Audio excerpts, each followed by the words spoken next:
deal with all the big issues, literally the big issues, and I think New South Wales is very lucky for the way you've been dealing with the big issues. But what's interesting is that this is a small issue, but you still manage to be able to lean into small issues. And I should say to you, this whole thing is the Premier's initiative. He saw me about it, but I only took control of it, so to speak, because he's too busy dealing with the big issues, really big issues. Mate, what is it that sort of drew you to helping Chalky out? What was it that appealed to you? Well, Mark, I'm deeply indebted to you for doing this. You don't have to do it, and you pulled it together at really short notice. And honestly, you've got a big heart. You care about these things. I think I'm very, very grateful. But I had a chat to you about it, having gone out to Moree quite a few times. Moree's a pretty tough town. It's got a lot of crime issues. There's many underprivileged kids. It's very difficult for a lot of families, and they've had a horror run, particularly for the last 10 years. And I've been out there quite a few times, really, if I'm going to be honest, off the back of some very troubling crimes. Wanted to see it for myself firsthand. And the interesting thing about the city, though, is that it's got a lot of heart. There's some genuine people, and in the midst of going to see victims of crime in the New South Wales Police and the local court, someone said, you've got to go out to this boxing gym because you don't want to leave Moree with bad taste in your mouth. So I went out there, met Chalky, met some of the guys that run it, and came up, rather than being dispirited and thinking, oh, there's going to be no way through, this is a town in terminal decline, I went away thinking the absolute opposite. There's some fantastic people here. Let's build on the success that's already, rather than try to reinvent the wheel and create something ourselves from Macquarie Street or the middle of Sydney, why don't we build on the success that's already been built here with Chalky? And maybe you can tell us what Chalky does.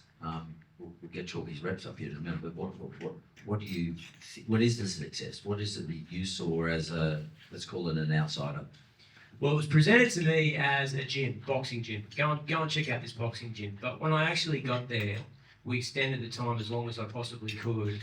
And we went upstairs, and Chalky had fitted out all of the spare rooms. This is a factory adjacent to an auto repair shop, I think. But on the second floor, he fitted it out with couches. A couch in this room, another couch in this room, another couch in this room, some mattresses on the floor in the third room. It was all immaculately clean. And I said, what's going on here? And he said, look, oftentimes too dangerous for the kids to go home, or they'll tell me mum and dad are not in a good way, and rather than putting them in a dangerous situation, we don't make any fuss about it, we just let them bunk in here. This stuff happens completely unheralded, day after day. No one would ever know about it. It's just at the very end of a long visit, Chalky mentioned to me that in addition to running a gym, getting kids off the street, giving them some life skills, he's also acting as overnight emergency accommodation for nothing. So, I think that gives you an indication of what they're doing there. They're good people. What most people don't realise is that Chris is a fan of boxing and a fan of MMA. You probably saw his UFC encouragement of the UFC and the contract that New South Wales government's done with the UFC, and I think they've got one more year on that next year. I think that would be correct. Is that right? Yeah, one more, but we're talking with them and trying to get this annual events going in Sydney. Melbourne's got these big annual events. I think we need them too, so people can plan around it. Prepare every year for UFC or rugby or grand final, whatever it is. Yeah. And so, where did your interest in combat sports come from? Look, I like the UFC. I'm a fan of it, but nowhere near as much as I'm a fan of boxing. And I still think it is as exciting at the moment than it's been in many, many years. And like a lot of people, I think we've discussed it before, I get in YouTube black holes where I'll watch endless videos about Usyk and how as a southpaw he just gets on the outside of Dubois, and how he knocked out Joshua and he beat Tyson Fury twice. It's exciting to see a cruiserweight step up to that division and just completely dominate it. And also to be such a humble person. I love the way he goes about life. It feels to me like he's an absolute gentleman, but more importantly, boxing's secondary to how he goes about living and the way that he puts out this incredibly positive energy in the world, particularly being from the Ukraine and representing a country that's at war at the moment. It's inspiring. Just to close that out, because I guess what I find amazing is because I've interviewed many premiers of this state. In fact, I like Bob Carr, but I remember I took Bob Carr to the State of Origin when I was sponsoring New South Wales, and he didn't know the difference between rugby league and rugby. And I remember Peter Beattie was a Premier of Queensland at the time. Peter gave him a really hard time that night, ripped him hard. I find it quite interesting that we have a Premier in our state, and most people in New South Wales don't know this, that is actually interested in, it's called the working class sports. Like where I grew up, boxing was a natural thing for young kids to do. It's not so much natural these days, but where I grew up, it was a natural thing. I guess probably you grew up in Cockerell, Rockdale area. And by the way, he's a Canterbury Bankstown fan. He loves the Bulldogs. I don't know how that happened. How is it you support Canterbury Bankstown but you grew up in St George? I've got tons of first cousins, lots and lots of them, and it was a bit of a tradition that everybody had a different team. So I think I got the draw was that the next baby born would go for the Bulldogs. So that was me. But everybody goes for different teams. But you stayed pretty solid. You're still pretty solid for Well, it wasn't hard in the 80s. We were good in the 80s. And pretty good at the moment. That's pretty good at the moment, except yesterday they're pretty good, yeah. Look, I there's a funny story about Bob Carr, actually. Phil Gould pulled him into State of Origin camp, and he was only meant to do a photo off the Telegraph with Andrew Johns, but it just so happened the entire team was there. And Gould said, "Can you come up and give a speech to the team?" And Bob goes, "Okay." So he gives this incredible speech about how they got to do it for the miners who are in Newcastle, or the people who have just lost their job at BlueScope, or a mum and dad who can't pay the mortgage, and they were really starting to lift. And then he said, "So tomorrow night, I want you to give Victoria the thrashing of their life." He had no idea. But yeah, look, I can't fight. I'm a terrible fighter in the few scraps I've been in, but I just enjoy it. I find that in a funny way, once you break down the strategies that a fighter will go into the ring with, it's sometimes a metaphor for life. Whether you rush the boxer or you hold back, or you go with a strong tactical game, or you try and get them into the later rounds, or you absorb punishment in the beginning so that you can tire out your opponent. In a funny way, because of the combat in politics, I often see analogies that a fighter will go into the ring with that we can apply. I know this might sound silly, but to politics. Well, I want to thank you for putting this idea in my mind, and you drew everyone along. That's how I got everybody in. I said the Premier's going to be here. And mate, I want to say that styles win fights. That's what boxing coaches say. Styles win fights. And Chris Mins, your style is winning fights in New South Wales Parliament. So good luck to you, mate. Thanks very much. Appreciate it. No, thank you, Mark. You're a good man for doing this. Thanks, mate. Yeah, mate. Take a seat. So Chalky's away and doesn't like to travel that much anyway. But obviously his representative here, maybe, and you set the gym up originally. Yeah, I was managing TC Priestley, the Indigenous boxer out there at the Chalky train. And during COVID, we were all locked down. And TC rang me one day and said, I need a couple of bags for the garage. We've got that with the train. Sorry, Marky, I think there was that. Yeah, so TC rang me asking for a couple of boxing bags for his garage. That was it. So I thought, well, I had a look around, but we've got to do something a bit better than that in Moree. And I rang Chalky, who was training him, and said, can you have a look around for some premises, see if we can get an old shed for nothing or something set up, because TC had a few little hangers on that were training with him, Indigenous kids. And about a week later, Chalky gets back to me with these magnificent premises that we've got now that someone had offered to donate to us. So at that point, I realised it was an opportunity for something a bit bigger. So I was set to work in Sydney to raise some funds, and Chalky got his crew together there and started working on the gym, preparing it. And it took us, from that phone call to when we opened, it took 6 weeks to get it going. We had an operational community gym.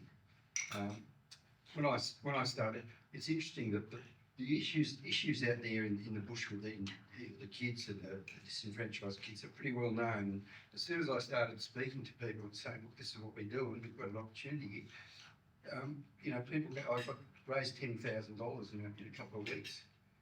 People, did all the signing for nothing and sign writing, and so people were willing to help. So I got all that together, loaded up a big trailer, got a bunch of mates, boxing people. Chalky, a big former world champion, he came out there with me, and we drove out. And meanwhile, Chalky and his crew had been working in Moree to get the premises ready. We had a big working bee, and I left them with all the gear. Came back to Sydney, and a couple of weeks later, we were ready to open. You must have seen some great turnaround stories then. Have you seen? Oh yeah. Well, boxing's a beautiful family for starters, and that's a very important thing for some of these Indigenous kids. They get taken out of their families, and their family lives are disrupted for all sorts of reasons. And the gym gives them a community. And we've got young Rob, the minister's met. He came down here for a fight, and we spent days. He was on bail at the time, so we had to get permission for him to travel. But he's turned his life around, and he's got a couple of other young kids that the minister's met out there that have done the same thing, turned their lives around through boxing, through having the mentors. And interestingly, other Indigenous elder guys that have been boxers and things, they've been in the gym, they've been volunteering. So it's not only helping the younger ones, it's giving some of the older guys that used to box and giving them a sort of status as an elder and getting in there and helping the kids as well. It's just very interesting because it's funny, the older boxers are older boxing coaches, and I know there's two of them here today, Johnny Lewis and Jeff Fenech. But what's interesting about what you just said is, and I see it in rugby league all the time. We have our chairman of the Roosters here, Nick Politis, and we see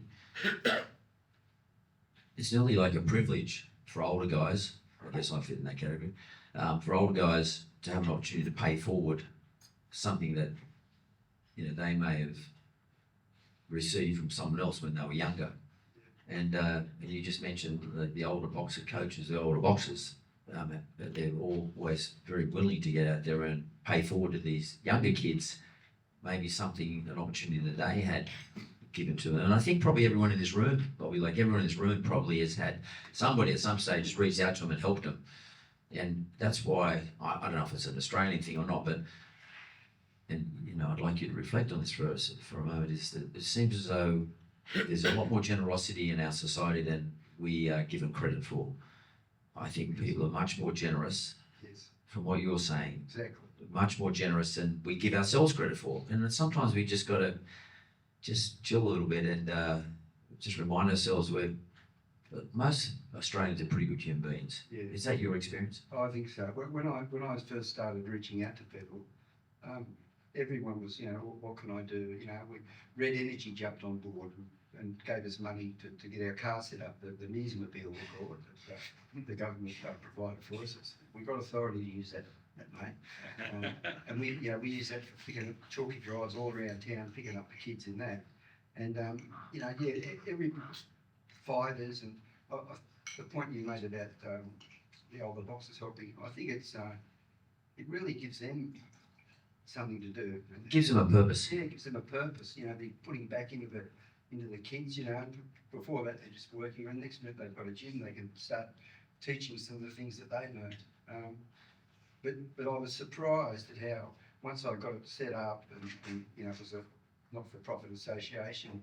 As soon as you mention a community gym to try and help the disadvantaged kids, people were very helpful. Everlast we got from Jeff, and World Gym, John Davies, they've thrown in and weights equipment and all sorts of things. So yeah, I think you're right.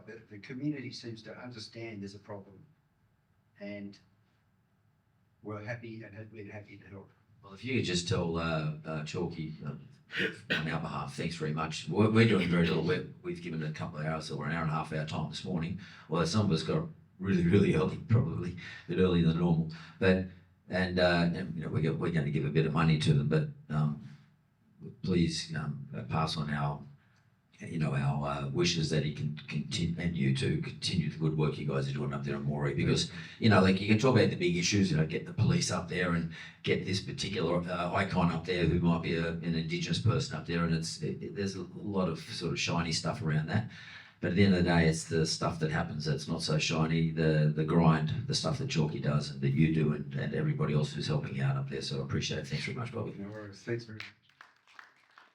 So, of course, everybody knows that we have one of the greatest boxer in Australian history, and Boxing Hall of Famer Jeff Fenech, four-time four-division world champion, and we'll talk about that in a second. And, of course, we have WBC Hall of Famer coach Johnny Lewis here, who was Jeff's coach. And I think the relevance of this, and I mentioned earlier, is and we'll just quickly turn to Johnny first, is when did you first meet this reprobate?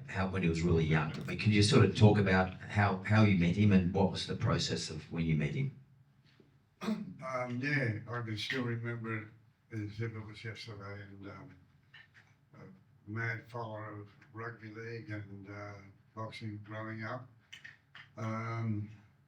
The day that Jeff walked into the gym, he just sat down, didn't say too much, and I was training another kid that was hoping to go to the Olympics, and I just happened to say to him at the end of the workout, we'll have to try and get some sparring for you. And with that, a voice said, "Oh, sparring," and I looked around, little skinny kid there, and I said, "Oh yeah, we don't do that, mate, here. We have a little bit of a introduction to the sport, and away we go." I said, "But come up tomorrow." Anyhow, the next day, I used to get up there a little bit earlier and do something myself, and this kid was out the front with his bag, already waiting about an hour early, and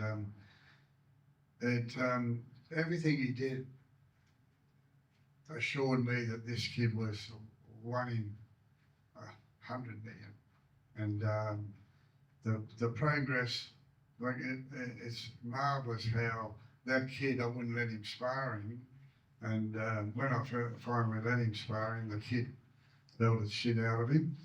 The Olympian belted the shit out of Jeff. The Olympian kid belted the shit out of Jeff. Yeah.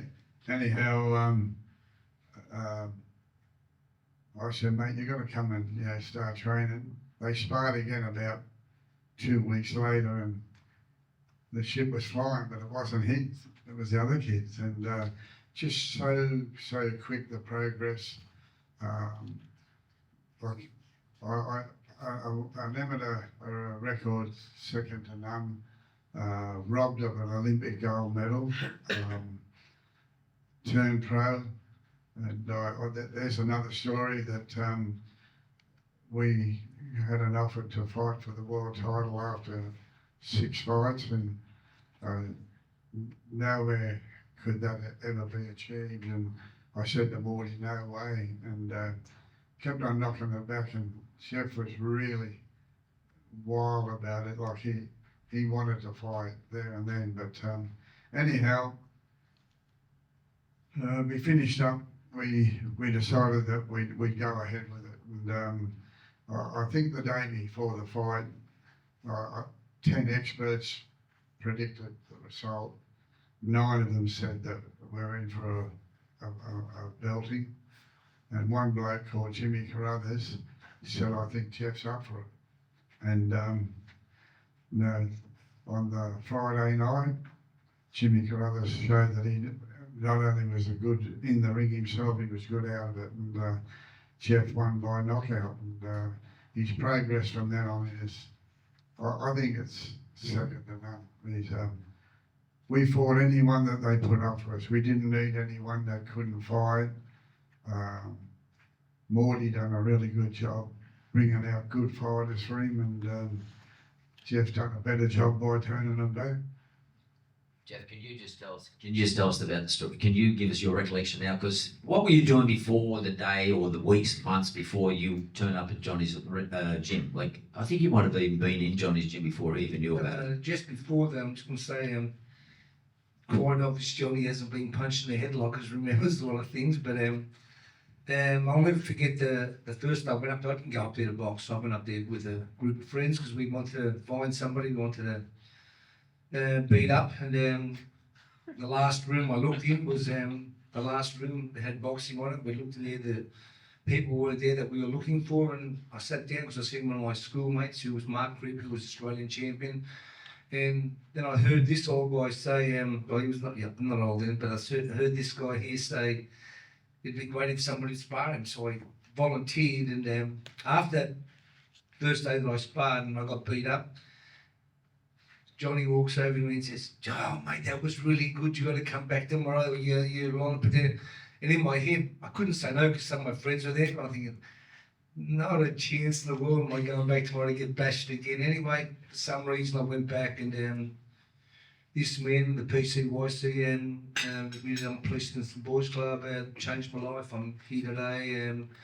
Testimony to if you're prepared to work hard and listen to, and that was one thing I didn't do when I was young. I didn't listen to many people, but this man made me believe everything, and here I am today. Like I said, I've made mistakes in my life, but hopefully the mistakes I've made will teach people to be better. I think Johnny taught me that as well. So we're talking about the people in Moree and stuff, and the people used to say about me, I came up from this family who had nothing, which we did, but then I travel the world, I go to Bangkok, and I think of the people in Moree, and I think that when I really put it in perspective, I think, shit, I was a millionaire compared to those poor people, and that's why I wanted to be here helping you guys today, and to say thank you to Paul for having us here, and an honour being with the Premier, and obviously this man here, Nick Politis, who's, should be with Parramatta, not the Roosters, but like I said, for me it's just an honour to be here, and especially be sitting beside Mark, who's one of my great friends, and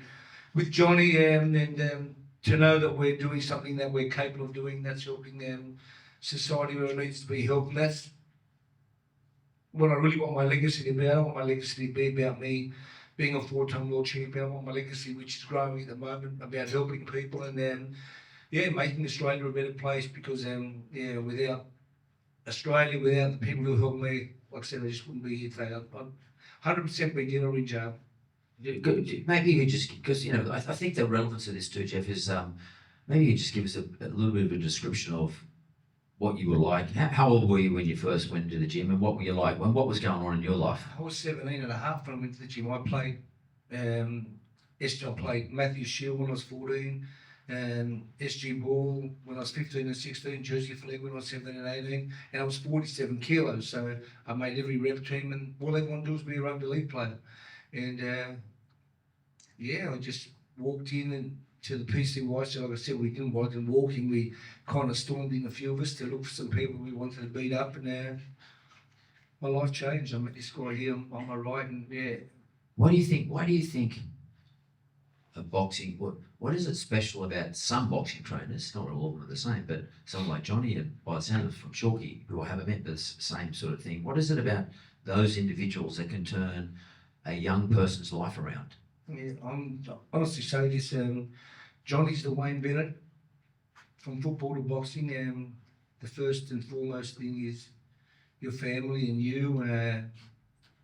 Of course, he wants you to be a great fighter, but he knows that if he crosses the I's and T's and puts it, and make sure your life's better. I think everything flows. And like I said, when I got stable and I didn't go out fighting and stuff, and I concentrated on the goal that Johnny set me, well, like I said, my life was totally different. And I'm sure today, as we sit here, we look at all these suicides and stuff that are happening.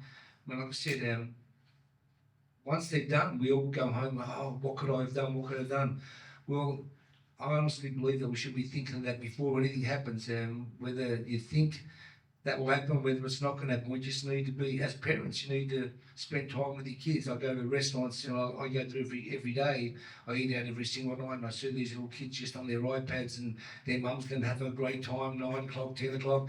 And how do they know what their kids are like? How do you know if they need help, if you don't spend time with them, you don't talk to them? And honestly, I honestly believe this one thing, that when I was growing up, although I got into trouble and everything else, and every day after school, my first movements were to take off my school clothes and go to the park and play sport. We've lost that. We've lost that culture in Australia at the moment. I think it's really, really sad because, social media, I think, honestly, has spoiled the world. I think that we need to, as people, do what we're doing now for the people in Moree and do as much as we can. Like I said, I'm at the moment getting a group of people that are helping me do the same as you guys are doing, but I want to do it on a whole world scene. And I just hope that, like I said, from all the experiences I've been through and the mentors that I've had, that I'm going to be able to give something back. So Johnny, obviously you saw something special in the kid, and I often ask you, John, about this. Maybe you just explain, because like for people who know Jeff, like say myself, yourself, obviously, he's probably one of the most driven. Certainly was probably the fittest fighter probably ever to put gloves on his hands, like in the world. Like his fitness, his drive, his ability to run, like at an amazing speed and just keep doing repeats. And what is it about him that made him so good in the ring? Mark, just before I give it to him, I just want to just say this, and I say this without any hesitation. Every time that I thought, of course, I wanted to fight and do Australia great, but when that bell rang and I seen his face and wanted to come and cuddle me, it was the greatest feeling I ever had. Thank you. Yeah, look, it was a big thing for me that suddenly I was on the threshold with Jeff, and I was very, very fortunate in 1973 to meet a guy called Jack Gibson, who I know that Nick Politis admires the same way, but he didn't say too much, Jack, but he said a lot. And I just remember that one thing he said was that you only take out what you put in, and that's why this young fella here took out so much. Like boxers used to just run of a morning just to kick the engine over. That was what we wanted to do with Jeff, but unfortunately there'd be a bloke half a mile in front of him and he had to beat him. He had to go past that bloke. That was the inner of Jeff. Whatever it took, he was hell-bent on where he went to. He knew he was going to do that. He knew it was inside. He knew no one could beat him. He knew he could beat everybody else, and he was driven by himself. And it's just, I know I'll never ever see virtually another athlete like him, particularly in boxing. Jeff, he put aside a lot of things. He knew that where he wanted to get to, he had to change ways and everything.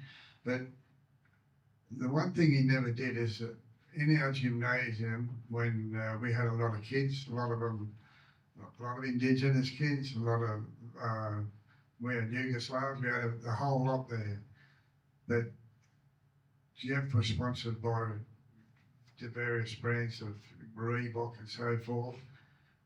Every kid in that gym never wanted for any shirts, shorts, boots. He gave them all whatever they wanted. And the other thing that I remember about him was when I first started training him, he said he was training a rugby league team in the Newdown junior competition.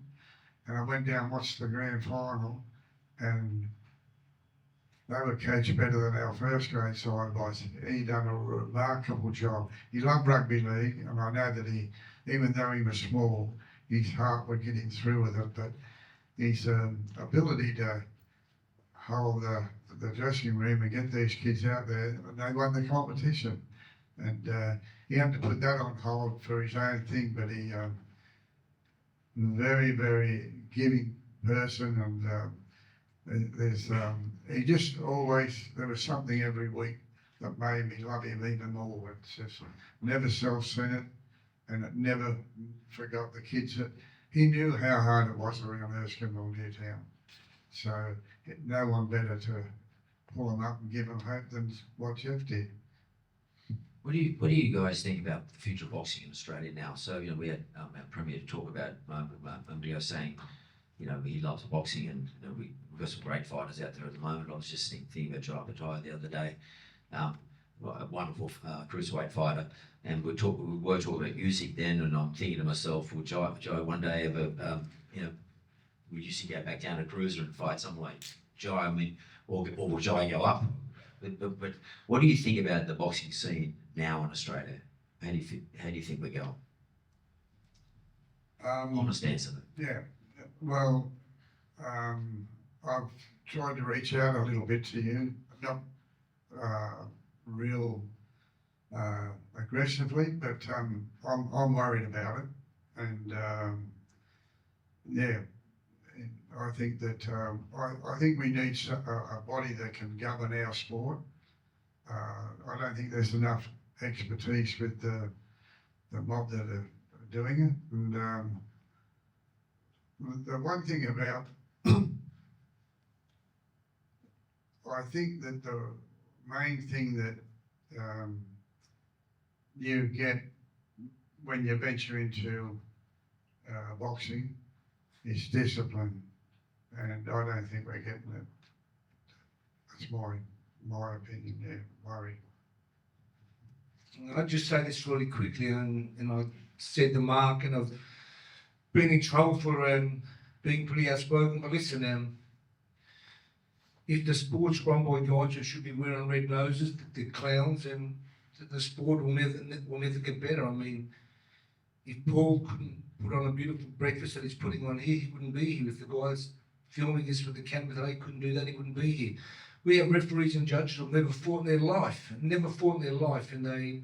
ruin people's lives. They having 3 people watch a fight, and one have it by 6 points to one have it by 6 points to the other, and one of them have it a draw. It's a joke. I mean, until we can make things properly, until they're accountable for what they do after the fight. I mean, nothing happens. Next week they're refereeing or judging again. I mean, until they can sit down and somebody say, show me why that guy won by 6 points, and they can, do that. The sport's never going to be great anymore. That's why UFC's taken over, and because they have men and have responsible people who run their sport. And like I said, in the sport of boxing, man, I don't even want to tell stories. So, yeah, I mean, I will tell one story. I know I can't tell anyway. But anyway, like I said, what about the Olympics?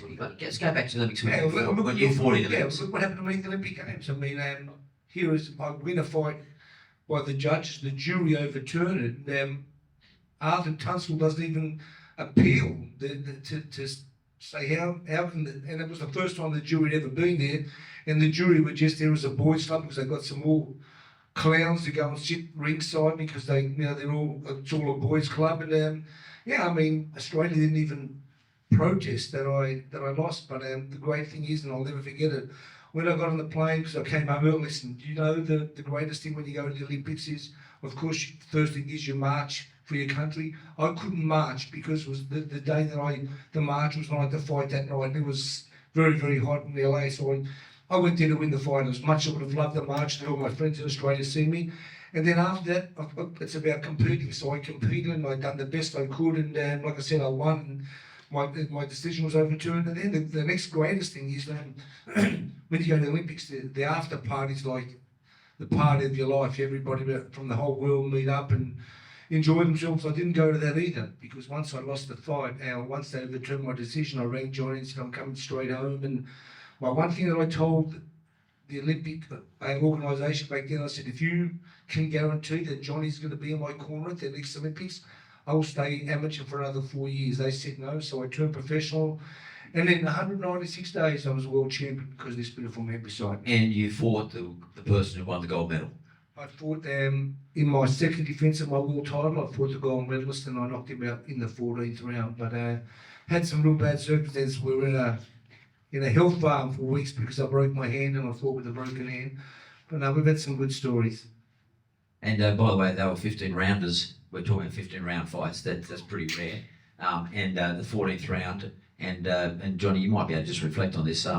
Jeff used to suffer from broken hands or breaks, but it sort of didn't really stop him. As I said before, nothing was going to stop him, but after he made the, as I say, we had to go down and we had 3 fights to get to the Olympics. And I can tell you that after the first fight, he didn't sleep. We had 2 buckets full of ice, and we had his hands soaking in the 2 buckets. But being a good bloke that I am, I went to sleep for him, so he didn't have to worry about that. The next night, we're in the buckets again. He's up all night with his hands in the ice buckets. And then we had the final, and he won that, and he was back in that was in his amateur days, fighting. One second, talking about him being a nice guy, and now what I just told you was on the hill farm. Well, every day they'd bring me out these leaves and stuff because I couldn't eat. I had to lose weight. I had to lose like 13 pounds in the last. Anyway, let me just tell you this. And Johnny and all the guys, I used to go and look for them every night. Most of the nights I'd see them, and then on every second or third night, nobody's around. And then I'd wake up in the morning to go for my run because I could still run, of course, and ride a bike to try to lose weight. I would see all these pizza boxes and McDonald's things out the front. They were going sneaking out eating McDonald's and pizza while I was dying in that room on my own. And then his hands, though, Johnny. Sorry. Okay, and just finish off on the hands, like because how because that plagued him for his whole career. Look, it was. I got to say, at that stage, this has got to stop his progress. You know, he had operations on him, and then we had him done to put him back what they were. I had pins put in them too. So that's how I was supposed to stay for the rest of my life, but for some reason the operations never worked and the pins were taken out and my fingers would come straight back to where they are, where it would prelude there, so every time I'd punch I'd break the back of my hands. But yeah. And on what you just said, the Premier, I'm really worried about some of the matchups that goes on. And another thing, I'll go to rugby league, a bloke gets sent off, the same thing, 4 weeks for him, 4 weeks, it's done professionally. We've got a young bloke sitting down there who played in a premiership winning side for Melbourne. Curtis, like most boys in their life when they're young, they do something stupid or whatever. This kid's got life